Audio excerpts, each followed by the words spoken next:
套头一直给别人的印象都是便宜、中规中矩，但是过去2年，尼康一次又一次的刷新了我对套头的看法。Hello， 大家好，我是 Kelvin， 今天呢和大家聊一下这3支尼康为无反相机所推出的这个 Set 卡口套头，它们分别是2450、2470还有24-200。这个视频呢，我也会从它们的基本参数和做工、画质和性能，还有适合什么的人群和拍摄场景来对比一下。希望这个视频可以帮到大家选购一支合适的套头。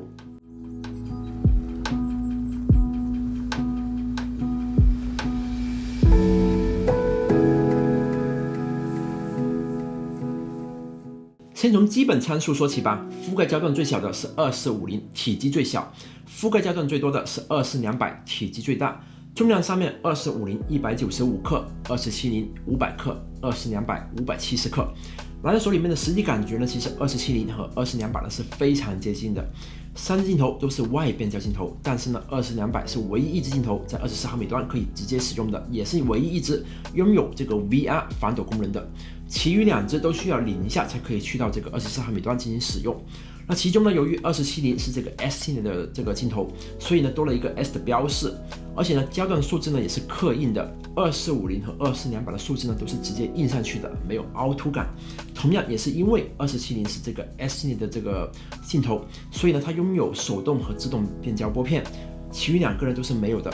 不过呢，24-200在24毫米端有一个锁定拨片。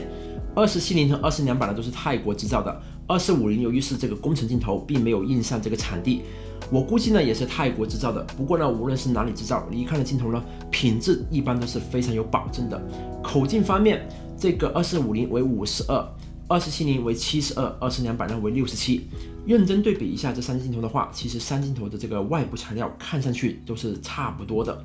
那所以呢，我认为 S 系列的这个镜头主要是性能上面的差别，在用料还有做工上，非 S 系列的镜头其实也同样优秀。这一点呢，尼康真的是非常的良心了。最后呢，我们再看一下镜头的结构，还有这个镀膜上面，这3镜头其实都各有特色，简单来说都是并不马虎。在光学性能方面，除了2470是这个恒定光圈 F4 以外，其余2支都是 F4 到 F6.3， 而2450和24-200呢，只是在24毫米端的时候是 F4 光圈，随着焦段的变化，光圈不断的缩小。这3支镜头的最近对焦距离分别是2450所有焦段均为35厘米，2470所有焦段均为30厘米。24-200呢，最近对焦距离随着焦段的变化而变化，从50厘米到70厘米。在这个部分，我也把这个70-200加右进行对比。在70毫米端，24-200最近对焦距离为58厘米，70-200最近对焦距离为50厘米。在200端，24-200最近对焦距离为70厘米，而70-200呢为1米。接下来我们看一下这4支镜头的近距离拍摄能力吧。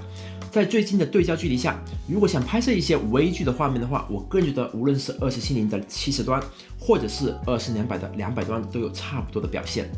我们对比一下3镜头在不同焦段下的画质表现。在室内这个近距离拍摄，24端同样在 F4 光圈，无论是2450、2470还是24-200，中心锐度都是非常接近的。边缘锐度2470更优秀，2450排第2，24-200表现最差。光圈缩到去 F5.6， 中心锐度难以看出来区别了。但是呢，边缘锐度2470还是最好的，2450继续排第2，24-200继续排第3。当光圈缩到去 F8 的时候，2450、2470无论是中心还是边缘都是非常接近的，24-200依然是表现最差的。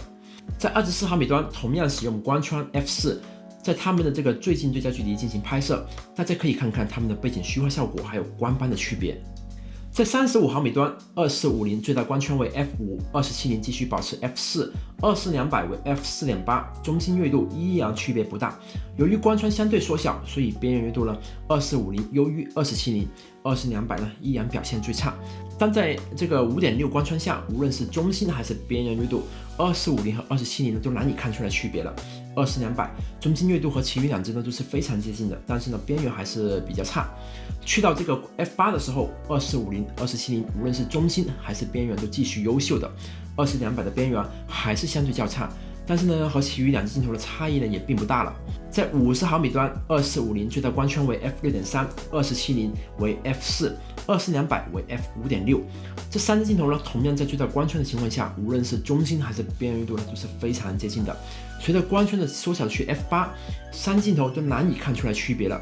在50毫米的时候呢，我也同样使用它们所在焦段的最大光圈，在它们的最近对焦距离进行拍摄，大家可以看看它们的背景虚化效果还有光斑的区别。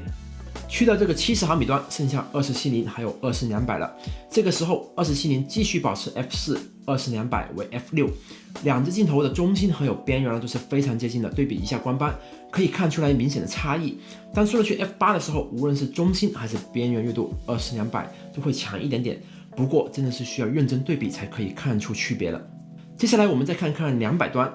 这次呢，我还加入了这个70-200 f2.8 VRS 来一起对比一下。来到这个焦段呢，一支镜头为这个 f6.3， 另外一支呢为 f2.8。在它们的最大光圈下，中心锐度两者都是非常接近的，边缘锐度70-200更好。去到 f8 光圈下，结果一样，中心差异不大，边缘70-200获胜。为了能够更准确的对比呢，我也在户外的情况下正常的拍摄，来对比一下这3镜头，可以看出来20毫米下。最大光圈为 f4 的情况下，3镜头的这个暗浅都是非常的接近的，都并不算明显。在24、35、50、70这几个焦段下呢，这几只镜头的差异呢和近距离拍摄所得出的结果呢都是差不多的。不过呢，差异化相对更小，更难以看出三者的区别。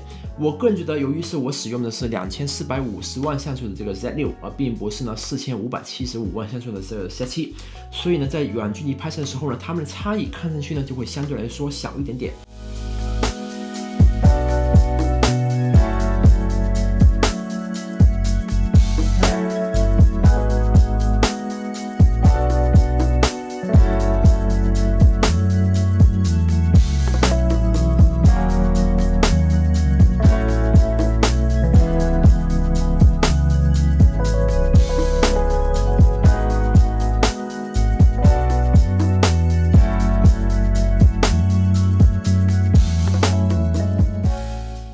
而在长焦端70-200呢，依然是获胜的。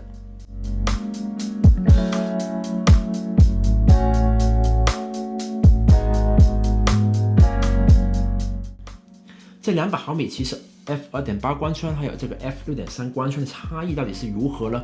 我在同一个场景使用20-200还有70-200来对比一下，可以看出，当它们的最大光圈下，这个70-200的虚化效果呢是20-200呢 f6.3 光圈是无法比拟的。那我们对比一下它们的指边还有色差控制吧。这3镜头它们表现都是几乎一样的，在最广角、最大光圈 f4 的情况下拍摄，它们3者都是难以看出指边的。在24毫米下，如果是近距离拍摄，从它们的这个基变控制看来呢，2070是最好的，紧接着是2050，最后是20-200。但是呢，当我们去到正常的这个拍摄环境下，3镜头这个基变控制呢就是非常接近的，都表现不错。为了能够更好的展示3镜头这个星芒表现，请看以下照片。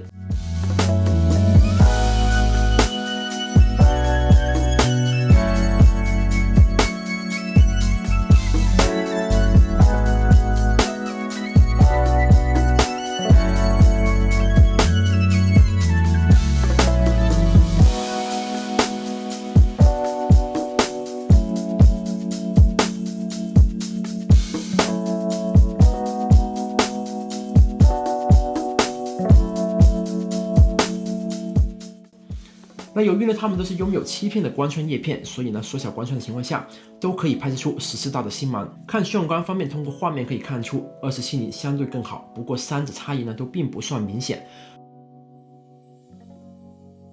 对焦速度，我使用单点对焦，从近到远进行不断的测试。其实呢，在24毫米、35毫米、50毫米、70毫米3者差异都并不大。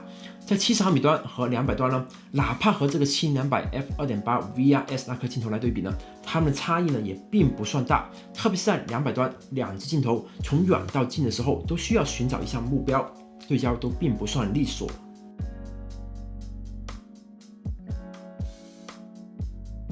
视频对焦我们可以看出来，无论使用哪一镜头，表现都是非常接近的。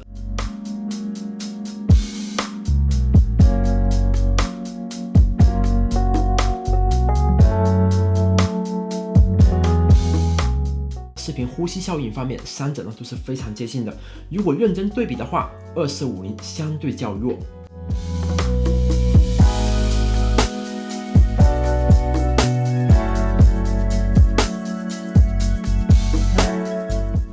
手持拍摄同样在24毫米端，正常走路，虽然呢只有20-200拥有这个镜头防抖，但是呢手持拍摄三者的画面抖动情况其实都非常接近的。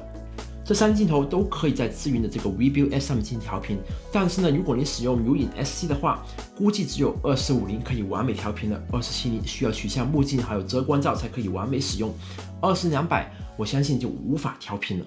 最后呢，总结一下，其实它们分别适合什么人群还有使用场景呢？我个人认为这3镜头都是不错的套头了。但是呢，它们都各有特色。24-50呢，就是适合日常经常需要带相机出门，喜欢轻便小巧镜头的朋友们，用它来扫街还有记录生活呢，都是不错的。那又或者呢，如果你喜欢用来拍 vlog， 又觉得这个14-30、27:0这样镜头呢太大了，24和24呢，1.8的定焦镜头呢又太贵了，并且希望可以长时间手持拍摄的朋友呢进行购买。那24-70 f4 呢，相比起这个 f2.8 那款镜头呢，由于更轻便，综合素质呢也不错。这样镜头既适合手持拍照，还适合在稳定器上面进行拍视频。搭配其余的变焦还有定焦镜头呢，无论是爱好者还是专业的摄影师，都可以满足大部分的这个拍摄需求了。而24-200呢，这镜头其实更适合普通的爱好者，并且呢，不打算购买70-200这样子的长焦镜头，但是呢，还想使用这个长焦端来进行拍摄的朋友。这个镜头呢，其实可以满足大部分的日常拍摄，还有旅拍时候的使用了。搭配上这个任何一支1.8光圈的这个镜头，这样子2镜组合，我个人觉得呢，其实更适合旅拍，就算是日常拍摄，性价比呢也是非常高的组合了。那不知道呢，你们会怎么样选择呢？请弹幕或者留言告诉我。